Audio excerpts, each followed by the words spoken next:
ಸಮಾಜ ಸೇವೆ ಎಂಬುದು ಹಾಗೂ ದೇವಸ್ಥಾನಗಳ ದೇವರ ಕೆಲಸಗಳ ಮಾಡುವ ದೈವ ಭಕ್ತ ಸಂಕಲ್ಪ ಸೃಷ್ಟಿಕರ್ತ ಗೌರವಾನ್ವಿತ ಪಟ್ಟಣದ ಹೆಸರು ಪಡೆದ ಜನಸಾಮಾನ್ಯರಲ್ಲಿ ವಿಶ್ವಾಸ ಪಡೆದುಕೊಂಡ ರಂಗಣ್ಣನವರ 60ನೇ ವರ್ಷದ ಸೃಷ್ಟಿ ಪೂಜಾ ಕಾರ್ಯಕ್ರಮ. ಪಟ್ಟಣದ ಪೊಂಗನೂರು ಕ್ರಾಸ್ ಬಳಿ ಇರುವ ಪ್ರತಿಯೊಬ್ಬ ಮಾನವ ಮನುಷ್ಯನ ನೆಮ್ಮದಿ ಸುಖ ಶಾಂತಿ ದೊರೆಯುವ ಶ್ರೀ ನಂದಗೋಕುಲ ಆಶ್ರಮದಲ್ಲಿ ರಂಗಣ್ಣನವರ ಕುಟುಂಬದವರ ಸಮೇತ ಹಾಗೂ ಸ್ನೇಹಿತ ಬಳಗದವರು ಕುಟುಂಬಗಳು ಮತ್ತು ಸಮಸ್ತ ಜನತೆಯ ಅಭಿಮಾನಿಗಳ ಬಳಗದವರು ಎಲ್ಲರ ಸಹಭಾಗಿತ್ವದಲ್ಲಿ ವಿಶೇಷತೆ ದೇವರ ಅಭಿಷೇಕ ಎಂದೂ ನೋಡದ ಈ ದಿನ ಹಬ್ಬದ ಸಂಭ್ರಮ. ಆಶ್ರಮದ ವಿಶ್ರಾಮ ಪುಣ್ಯಕ್ಷೇತ್ರ ಶ್ರೀ ನಂದಗೋಕುಲ ಆಶ್ರಮ ಬಂದಿರುವ ಎಲ್ಲಾ ಭಕ್ತರಿಗೂ ದೇವರ ಪ್ರಸಾದ ವಿನಿಯೋಗ ಫಲಾಹಾರ ಸಿಹಿಯನ್ನು ಹಂಚಿ ನಮ್ಮ ಕುಟುಂಬ ಹಾಗೆ ನಮ್ಮನ್ನು ನಂಬಿರುವ ಎಲ್ಲಾ ಕುಟುಂಬಗಳ ಪ್ರತಿಯೊಬ್ಬರಿಗೂ ದೇವರ ಆಶೀರ್ವಾದ ಸದಾ ಸಿಗಲೆಂದು ಆಶಿಸಿದ ಸಮಾಜ ಸೇವಕರು ರಂಗಣ್ಣ ಈ ದಿನ ಅವರ ದಂಪತಿ ಜೀವನದ 60ನೇ ವರ್ಷದ ಸುಗಮವಾಗಿ ನಡೆದಿರುವ ದೇವರ ಕೃಪೆ ಹಾಗೂ ಜನಸಾಮಾನ್ಯರ ವಿಶ್ವಾಸದ ಅನುಗ್ರಹ ಎಂದು ಮರೆಯಲು ಸಾಧ್ಯವಿಲ್ಲ ಎಂಬುದಾಗಿ ರಂಗಣ್ಣನವರು ಈ ಸಮಯದಲ್ಲಿ ತಿಳಿಸಿದರು. ಈ ಸಂದರ್ಭದಲ್ಲಿ ಗೌರವಾನ್ವಿತ ಶ್ರೀ ನಂದಗೋಕುಲ ಆಶ್ರಮ ಸ್ವಾಮೀಜಿ ಸುಧೀರ್ ಆನಂದಗಿರಿ ಸ್ವಾಮೀಜಿರವರು ಮಾತನಾಡಿ, ಸಮಸ್ತ ಜನತೆಗೆ ಹಾಗೂ ಪಟ್ಟಣದ ಎಲ್ಲಾ ಸಮುದಾಯಗಳ ಜನಸಾಮಾನ್ಯರಿಗೂ ಪ್ರತಿಯೊಬ್ಬರ ಕುಟುಂಬಗಳ ಕಾರ್ಯಕ್ರಮಗಳ ಮಾಡುವಲ್ಲಿ ಶ್ರೀ ನಂದಗೋಕುಲ ಆಶ್ರಮ ಸದಾ ನಿಮ್ಮ ಸೇವೆಗೆ ಇರುತ್ತದೆ. ಹೀಗೆ ಹಲವಾರು ವಿಚಾರಗಳು ರಂಗಣ್ಣನವರ ಕುಟುಂಬ ಶಾಂತಿ ನೆಮ್ಮದಿ ಇರಲೆಂದು ಆಶಿಸುತ್ತಾ ಸ್ವಾಮೀಜಿರವರು ಬಂದಿರುವ ಭಕ್ತರಿಗೆ ಪ್ರವಚನವನ್ನು ತಿಳಿಸುತ್ತಾ ಪ್ರತಿಯೊಬ್ಬರ ಕುಟುಂಬಗಳ ನೆಮ್ಮದಿ ಸುಖ ಶಾಂತಿ ದೇವರ ಕೃಪೆ ಅನುಗ್ರಹ ಸಿಗಲೆಂದು ಬಯಸುತ್ತಾ ಆಶ್ರಮದಲ್ಲಿ ಪ್ರವಚನದ ಬಗ್ಗೆ ಸವಿಸ್ತಾರವಾಗಿ ತಿಳಿಸಿದ್ರು. ಬಂದಿರುವ ಎಲ್ಲ ಭಕ್ತರಿಗೂ ದೇವರ ಅನುಗ್ರಹ ಕೃಪೆ ಸಿಗಲೆಂದು ಸ್ವಾಮೀಜಿ ಮತ್ತೊಮ್ಮೆ ವ್ಯಕ್ತಪಡಿಸಿದ್ರು.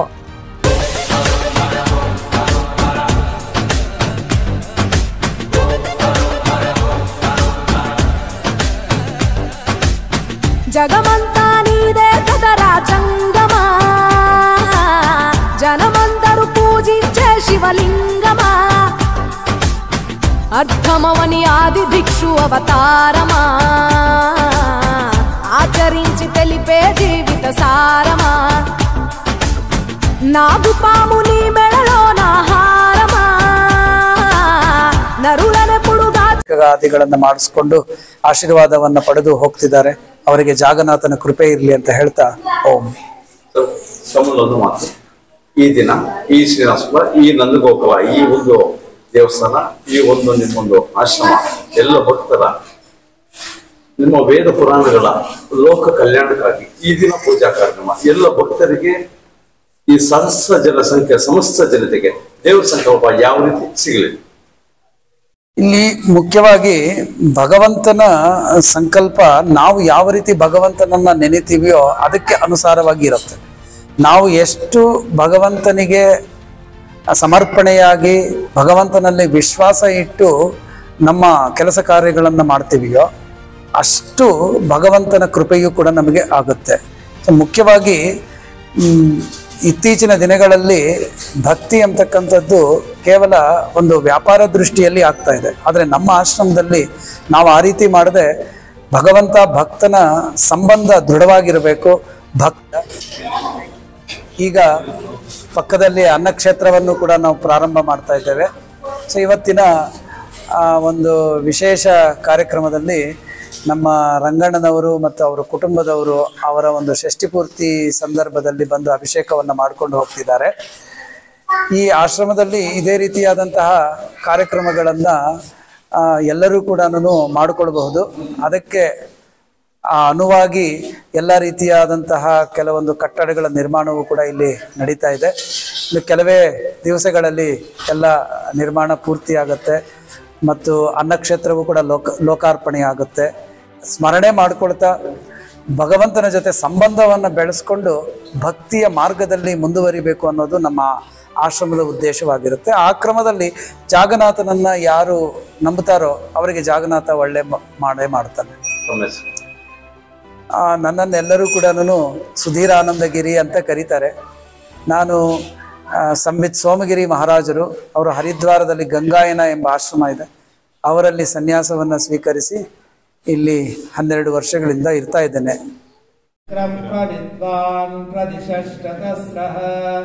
ತಮೇವಂ ವಿದ್ವಾನಂ ಹೃದಯ ಭವತಿ ನಾನ್ಯಃ ಪಂಥ ಅಯನಾಯ ವಿದ್ಯತೆ यज्ञेन यज्ञमयजन्त देवाः तानि धर्माणि पदमान्यासन् तेहनाकं महिमानः सचन्ते यत्र पूर्वे साध्या सन्ति देवाः अद्य सम्भूतः पृथिव्यैरसवर्णाనికి ఈ సంస్కారాలు ఉపయోగపడతాయి.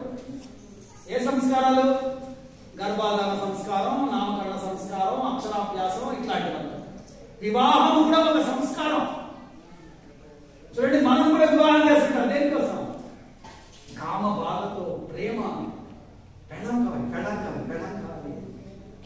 ఉండలేడు. ఆవిడ కూడా మొగుడు కావాలి.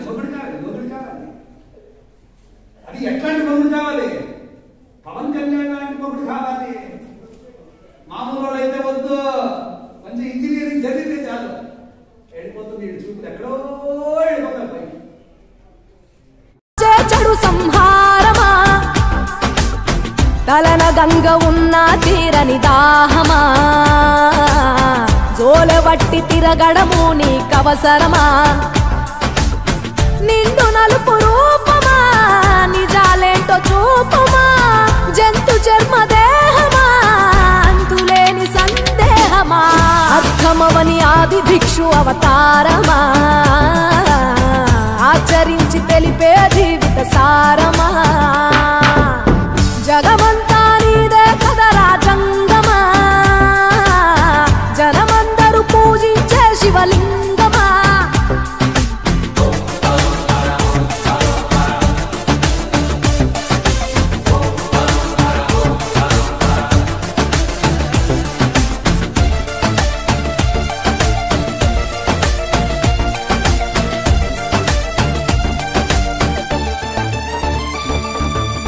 పార్వతి సగభాగమై గణనాథుడి పునాది పుట్టుకవై వెలిగే నీకెందుకో శ్మశాన సంచారం. కుబేరునికి వరములు కుమ్మరించి అష్ట సిద్ధ నిధులు, నువ్వేమో భిక్షాటన, అసలేంటి మర్మం? ఏ విశ్వమంత నీ భక్త జనమే, వాళ్ళ ఎదలన్నీ నీ నివాసమే, అయినా నీకు ఇల్లు లేదట, ఎంతటి హాస్యమే. నీ మాట దాటి చిన్న చీమ కూడా కాటేయదుగా ఓ పరమేశ, ఓ చిటికేసి తీర్చెయ్యరాదమా అందరి హరిగోస. సర్వమాంగళ్యయుక్త ఓం లక్ష్మీ క్షీరసముద్రరాజతనయాం శ్రీరంగదామేశ్వరీం దాసీభూత సమస్తదేవవనితాం లోకైకదీపాంకురాం శ్రీమన్మందకటాక్షరం విభవ బ్రహ్మేంద్ర గంగాధరాం त्रैलोक्यकुटुम्बिनीं सरसिजां वन्दे मुकुन्दप्रियां सिद्धलक्ष्मीर्मोक्षलक्ष्मीर्जयलक्ष्मी सरस्वती श्रीलक्ष्मीर्वरलक्ष्मी च प्रसीद मम सर्वदा वरांकुशौ पाशमवीरिमुद्रां करैर्वहन्तीं कमलासनस्तां बालार्ककोटिप्रतिभां त्रिनेत्रां वदेहमाद्यां जगदीश्वरीं तां नमो देव्यै महादेव्यै शिवायै सततं नमः।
जय बोलो हनुमान की जय श्री पवन सुत हनुमान की जय श्री जगदम्बा समेत जागनाथ महादेव जय सब संतन की जय ओम नमः शिवाय ओम नमः शिवाय। చెప్పండి అది చెప్పండి. ఓం నమః శివాయ, ఓం నమః శివాయ, ఓం నమః శివాయ, ఓం నమః శివాయ, ఓం నమః శివాయ, ఓం నమః శివాయ, ఓం నమః శివాయ, ఓం నమః శివాయ, ఓం నమః శివాయ, ఓం నమః శివాయ.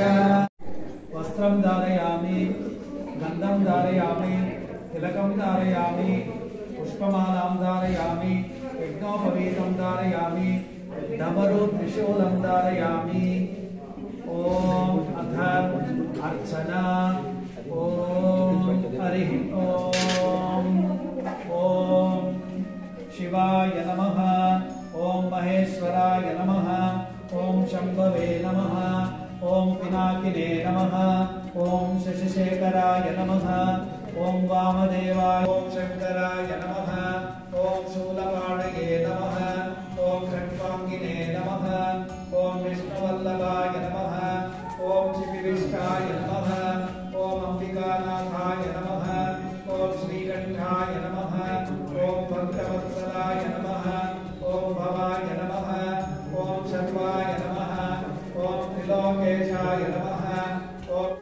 ఒక సంస్కారం చేస్తారు.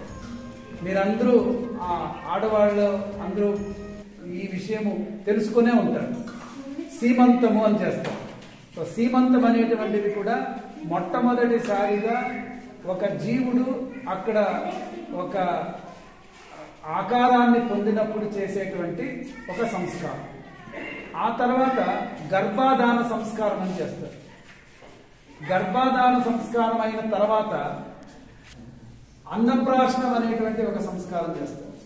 అన్నప్రాశనం అయిన తర్వాత అక్షరాభ్యాసం అనేటువంటి ఒక సంస్కారం చేస్తారు. ఇక్కడ గమనించాలి మీరు, ప్రతి సంస్కారము కూడా అగ్నితో ముడబడి ఉంటుంది.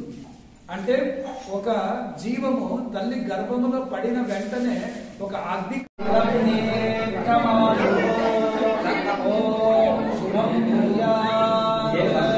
సర్వదేవతా కృపాకటాక్షానుగ్రహ సిద్ధిరస్తు. సద్గురుదేవతా కృపాకటాక్షానుగ్రహ సిద్ధిరస్తు. ఓం హరి ఓం.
विश्वप्रिये विष्णुमनोन्मूले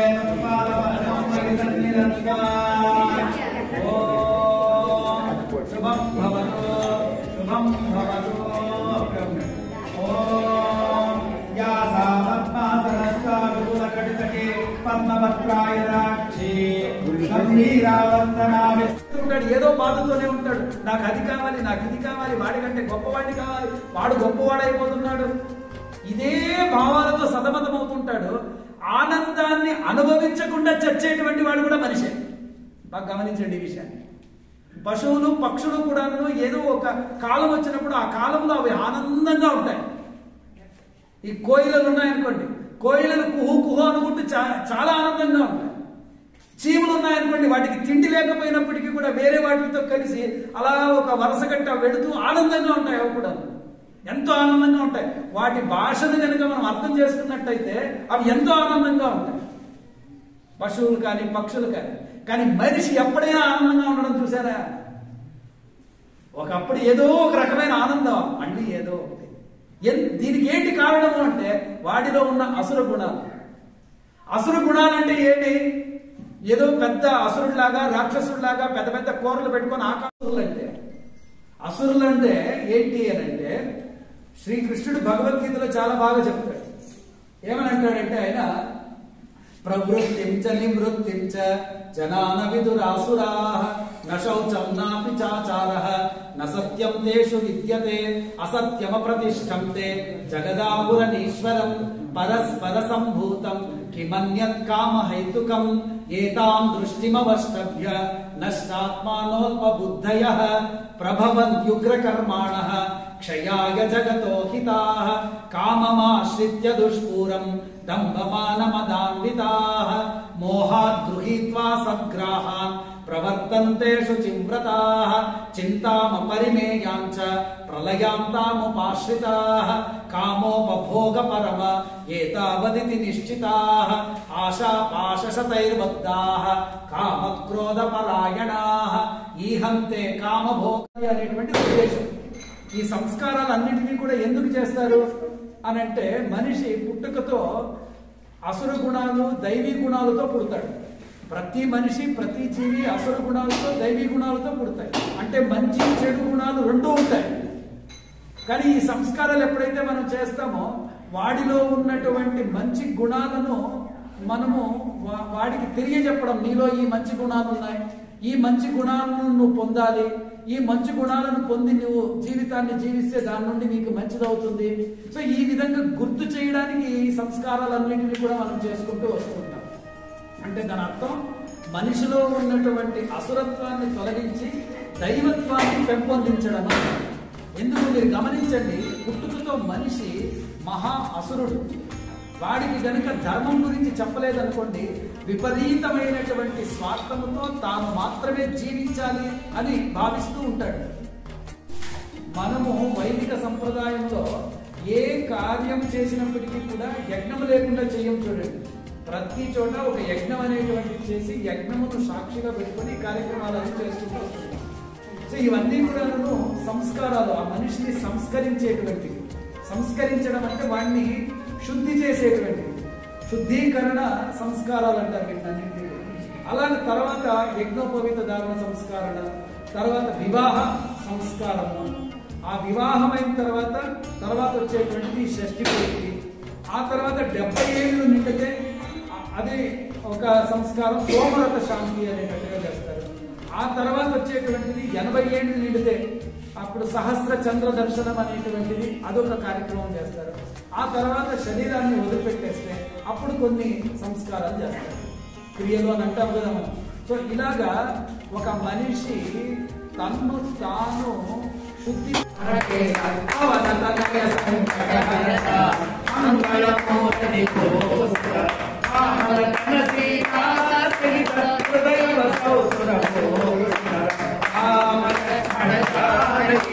जय बोलो हनुमान जी, राम लक्ष्मण जानकी जय बोलो हनुमान जी, राम लक्ष्मण जानकी जय बोलो हनुमान जी, राम लक्ष्मण जानकी जय बोलो हनुमान जी, राम लक्ष्मण जानकी जय बोलो हनुमान जी, राम लक्ष्मण जानकी जय बोलो हनुमान जी, राम लक्ष्मण जानकी जय बोलो हनुमान जी, राम लक्ष्मण जानकी जय बोलो हनुमान जी, राम लक्ष्मण जानकी. తన బంధువులు ఏమైనా కానీ, తన అన్నదమ్ములు ఏమైనా అయిపోయి వాడికి ఒక ఆలోచన అనేటువంటిది ఉండదు. ఎప్పుడు చూసినా ఆ మనిషి తన గురించి ఆలోచిస్తుంటాడు. ఇది మానవ నైజం, ఇది సహజం. ఇది శాస్త్రములో కూడా దీన్నే చెప్పారు. అందుకని వ్యాసాచార్యులు వారు ఏం చేశారు, ఈ మనిషి యొక్క ఈ స్వభావాన్ని చక్కగా ఆలోచించి వీడు పరమ స్వార్థ పరుడు, పరమ నికృష్టుడు కూడా అంటాడు ఆయన. వ్యాసాచార్య మనిషి అని వాడి అంత నికృష్టుడు మరొకడు లేడట. అంటే దాని అర్థం పశు ప్రాణులు ఉన్నాయనుకోండి, అవి నికృష్టం కాదు. ఇప్పుడు ఒక పులి ఉందనుకోండి, పులి ఏం చేస్తుంది, దానికి ఆకలేసినప్పుడు ఏదో ఆహారాన్ని పట్టుకొని తినేస్తుంది, తర్వాత హాయిగా ఉంటుంది, రేపటికి అని అది ఆలోచించదు. నేను మాత్రమే బాగుండాలి అని ఎప్పుడు ఆలోచించండి. అలాగే మీరు పక్షుల్ని చూడండి, వాటికి ఏదైనా ఆహారం దొరికిందంటే ఆహారం తినేస్తాయి, ఆనందంగా ఉంటాయి. కానీ ఆనందం లేకుండా ఎప్పుడూ కూడా ఏడుస్తూ ఉండేటువంటి వాడు ఎవడయ్యా అంటే కర్మలు చేస్తుంటాం. మనకి ఈ జ్ఞానం ఉన్నదా? ఏది చెయ్యాలి ఏది చేయకూడదు అనేటువంటి జ్ఞానం ఉన్నదా? ఎవరో ఏదో చెబుతారు మనం చేస్తూ వెళుతుంటాం. సొంతంగా మనం ఎప్పుడైనా ఆలోచించామా ఇది చేయవచ్చా చేయకూడదా అని? ఏది ధర్మము ఏది అధర్మము అని ఆలోచించామా? అంటే ఇక్కడ చెప్తున్న ప్రవృత్తి అంటే ధర్మమునకు సంబంధించినటువంటి దానిని ఆచరించాలి, అధర్మమునకు సంబంధించినటువంటి దానిని వదిలేయాలి అని చెప్తున్నారు. కానీ మనం చేస్తున్నటువంటిది ఏమిటి? అంతా అధర్మ ఆచరణే. ధర్మ ఆచరణ చాలా తక్కువగా ఉంటుంది. ఎప్పుడు కూడా అధర్మాచరణనే చేస్తుంటాం. కారణం ఏమిటి? ఆ స్వార్థ భావన. అందుకని ఏది చెయ్యాలో అది తెలియకపోతే వాడు అసురుడు, ఏది చెయ్యకూడదో అది తెలియకపోతే వాడు కూడా అసురుడు. ముందు ఇది తెలుసుకోవాలి. ఇది ఎక్కడ తెలుస్తుంది మనకు? మన పెద్దల నుండి, మన పూర్వజుల నుండి మనకు తెలుస్తుంది. కానీ ఇప్పుడు ప్రస్తుత కాలంలో మనం పూర్వజుల మాటలు వింటున్నామా? ఎవరైనా చెప్పేవాళ్ళు ఉన్నారా? పెద్దోళ్ళకి తెలియదు, వచ్చే చిన్నవాడికి తెలియదు. అందుకనే ప్రపంచం ఈ విధంగా తయారవుతుంది. వారి యొక్క కూతురు, వారి ఇరువురిది కూడా జన్మదినం ఉన్నది. ఆ జన్మదినంలో కూడా ఒక విశేషం ఉన్నది.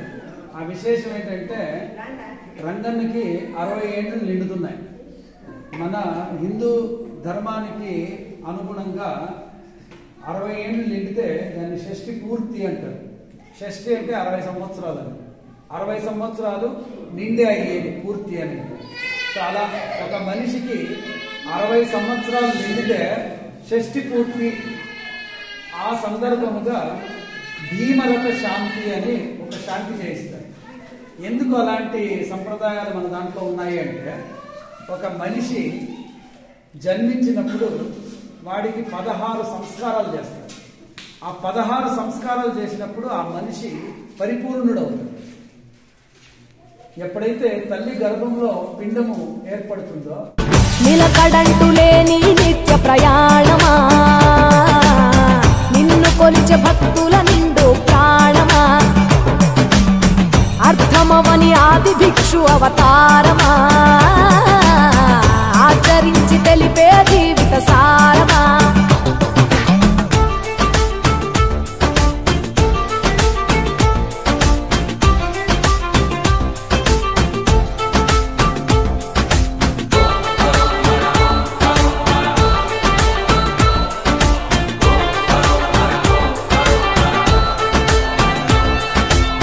నటరాజ స్వరూపమా, పంచభూతములన్నీ నీ వశమా, చావు పుట్టుకలనే మించినది నీ మహిమా, కైలాసం వీడవా, కాస్తైనా చూడు జనము గొడవ, అనుమానం తీర్చవా, నువ్వు మనిషా దేవుడివా, నీ ఇంటి మనిషి ఆ పార్వతమ్మకు బంగారాలే నిలువెల్లా, నీకు మాత్రము సిద్ధంగా ఒళ్ళంత మూడిదేలా, ఒక ఏడు కాదు రెండేళ్లు కాదు ప్రతి ఏడు ఇంతే మా ప్రేమ, నేను సుట్టమోలే ఎంతనుకున్నా ఏ గుట్టు విప్పవేలా, ఒక్క పొద్దు జాగారాలకు గీటుగా సక్కదిద్దు మా బతుకులనే తేటగా, కోటి పేరు నీకున్న అలవాటుగా, శంకరయ్య అంటే పలుకు ప్రేమగా, జగమంతా నీదే కదరా జంగమా, జనమందరూ పూజించే శివలింగమా, నాగుపాము నీ మెడలో నా హారమా, నరులనెప్పుడు దాచే చెడు సంహారమా, అర్థమవని ఆది భిక్షు అవతార